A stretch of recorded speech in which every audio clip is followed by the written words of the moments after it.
I think we're going to do all the questions at the end, and we have one more speaker, and that's Lois Pawlak, who is a Midtown Tucson resident, and she's a new appointee to the City of Tucson's Independent Audit and Performance Commission, which is a great group. And she's going to talk about, her concerns about 5G. And when she called me, I said, well, you know what, you got to get in touch with Elizabeth Kelly and Dr. Whitty and Domingo de Grazia. So take it away, Lois. Okay, well, can everybody hear me okay? Great. And I'm going to be looking over to the right here because I got another screen I'm reading off of. But thank you very much for letting me talk about how this is impacting the neighborhoods and residents here. So I have a few bullet points of things. First one is communications. Major stakeholders, which we are, homeowners, residents, whether you're a renter or homeowner, and the neighborhood associations are not involved in any part of the process at any point in time. Before it starts, after it starts, while it's going on, we get basically no information. Nobody will knock on the door, nobody will come and talk to us. We have to beg for it. We don't know anything about the equipment, where it'll be located, what time frame of the project, none of that. So we have to ask the workers that show up. We have to go writing numerous emails, making phone calls to the city, to AT&T. I've done the FCC. I've been every route trying to find out as much as I can about these projects. Many people won't talk to you. I wrote to AT&T, some federal regulation person who's over Arizona and New Mexico. No email back. There's no incentive for any of them to talk to us. Now, because the city technically owns the right-of-way on our property.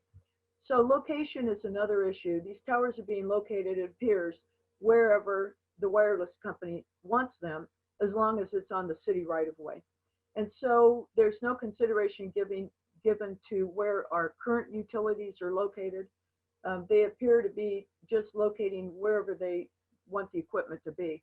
And actually, it almost seems like they like it a location better where there's nothing. And obviously, there's a big swatch of land in the front of your house, and they're going to locate that tower right there.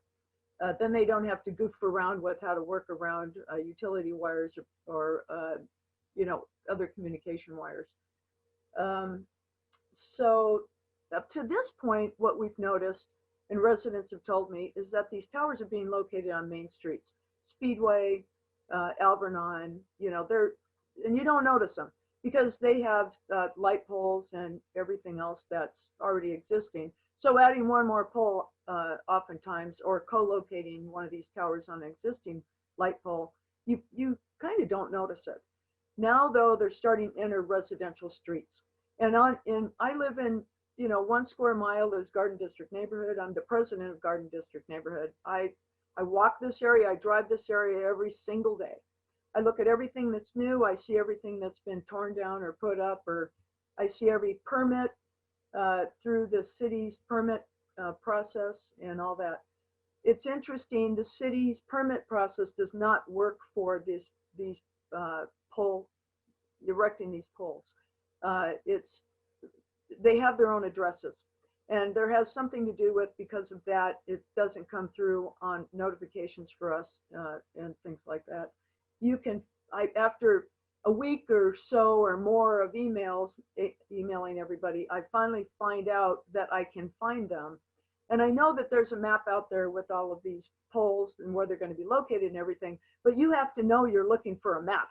So I have 7,000 residents in just my 1 square mile. People are not going to know that they need to go query the city's website and wherever they've hidden it, because nobody knows what department it's under. It's almost impossible to find out this information. You don't even know you're supposed to be looking for it. So now I'm gonna show a couple of pictures. I just hit share screen, I think. Let's see. Let me turn on this. Hang on 1 second. And then I'm going to try to share here real quick if I can.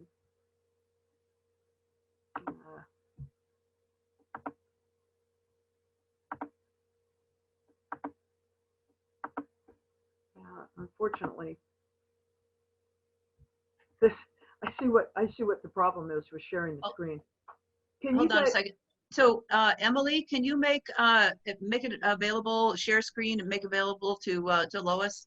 Yeah, I did make her the co-host, so she should have the capability to share her screen just at the bottom like toolbar of Zoom. It should say share screen. well, it won't, Zoom won't come up anymore. Yeah. You darn might it. be in full screen if you like click escape. You might be able to get that toolbar to show up. You know, it went to a real small, exit my video.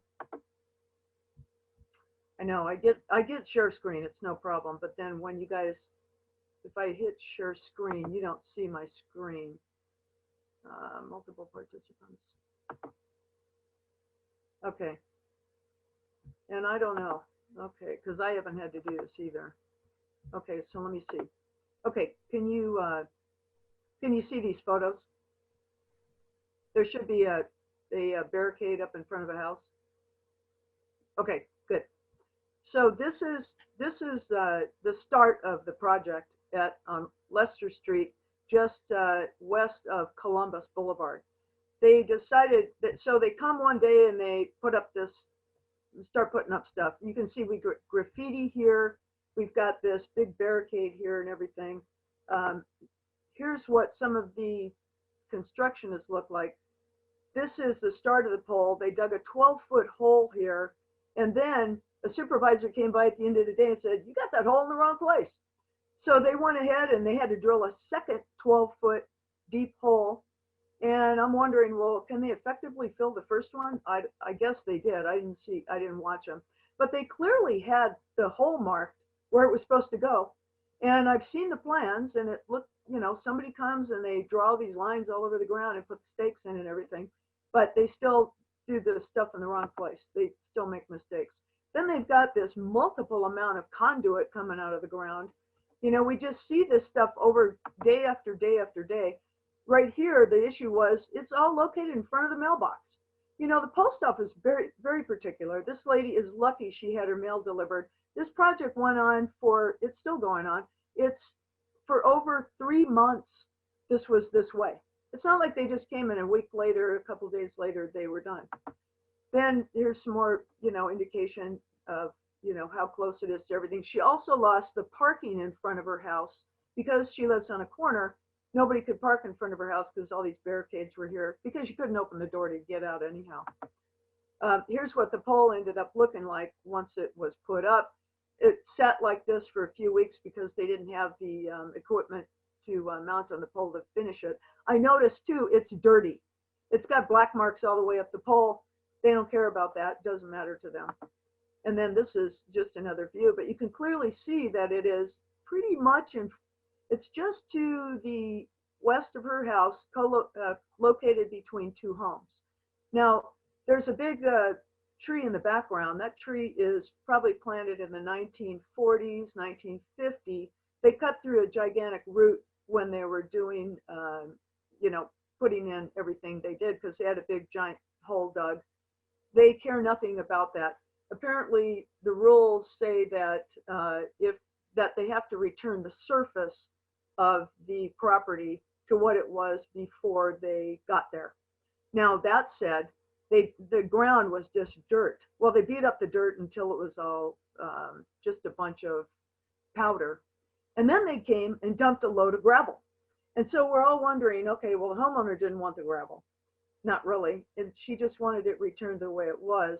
There's no sidewalk in that location, so we have to use it as a walking easement. It is our pedestrian walking easement. And now it makes it harder for people to walk on because it's slipped, you know, there's a lot of gravel. It's probably about 3 inches of gravel. And so, you know, this project went on for 3 months. And you know, the funny thing was, then they had to bore under the whole entire front of her property. And originally the plan said, I believe, because we don't really know. I looked at the plans. There's 13 pages of E-size drawings, which are enormous. And I'm trying to look through it all, and it specifies what kind of equipment they're going to use and connections and electrical stuff and all that. It says there's also supposed to be a big pedestal in the front yard that is 3 by 4. And we don't know if they're going to install that or not. Now, they told us there's not going to be a street light, which is good because none of us want it because it's dark skies. We don't want a street light there. But the city wants it outfitted for a street light. So they insisted that they were going to put all that conduit in the ground and have it ready so they could just pop a light in there and put one on the top whenever that day came. So in the meantime, I'm emailing everybody and their cousin and sent AT&T something. I've got something filed with the FCC, but that was worthless. And I'm emailing around to different people at the city and everything. And I don't know if the plans changed or if this was the original idea. They ended up boring this hole under, they went under her driveway and over to the corner at Columbus and Lester. Then they bored to the south and went to the closest pole there. So, which was a good outcome because they were going to bore around the front, not only through the front of her house, all the way down the side of her house, which is probably about 75 feet. So at least 50 feet across the front, 75 across the side. And then they were going to go into the back easement just to hook up with the utility. I don't know if they're still doing that or not. We don't know. We don't have access to that information. And so that's just part of the frustration with all this. So in the course of all that, they have created, you know, other issues. These towers are approximately, I guess, 35 feet tall, multiple utility boxes. There's trip hazards on the ground now. People get out of their car, they're going to run into something. One of the contractors told us there's, and I don't do the research on this, but we just going by hearsay what the contractors have said. One of them said there's going to be 30,000 towers in Arizona like this just from AT&T. It's my understanding there's 4 cell companies that could be wireless companies that could be erecting these. Multiply 4 times 30 and you get 120,000 towers. About 75 feet from this tower, catty corner over across the street, across Columbus, Verizon has planned another tower. So we could conceivably have 4 towers at this location and any location that they have selected. And so we looked on the map, we've got other locations there, you know, I mean, really, they refuse to put them in the utility easements where we have poles that are this tall, they could easily locate their equipment on something else. But I think there's no provision anywhere that they even have to use an existing pole, co-locate, which they would have to do with the large pole, with the large towers that they used to put in. They have to co-locate or find a location where there's already, you know, something erected that's tall enough. But with these small cells, they don't have to do that. There appears to be no rules for that. Now, I'm not an expert on that. I haven't read through the entire, you know, HB bill, and but I did read through a lot of it, and there was nothing like that in there. Residents are very concerned about having one of these poles, what we say, in our front yards, because we have nothing in our front yards. That was how our neighborhoods were designed. Everything was for aesthetics. It's not for the, you know, making money. Even though, you know, we don't have underground utilities for TEP for that or for telephone, but we don't have things in our front yards. And so residents are very concerned about deteriorating home values. So, and that happens immediately. You know, in fact, the funny thing was I was there the other day on a Saturday, just last Saturday, and a lady walks over who lives a few doors down across the street, and she says to me, what's this pole? And so I explained the whole story to her in a nutshell, and she said, this lowered my property values. Everybody is very concerned. So yeah, the other thing that we end up having to do is what I would call policing.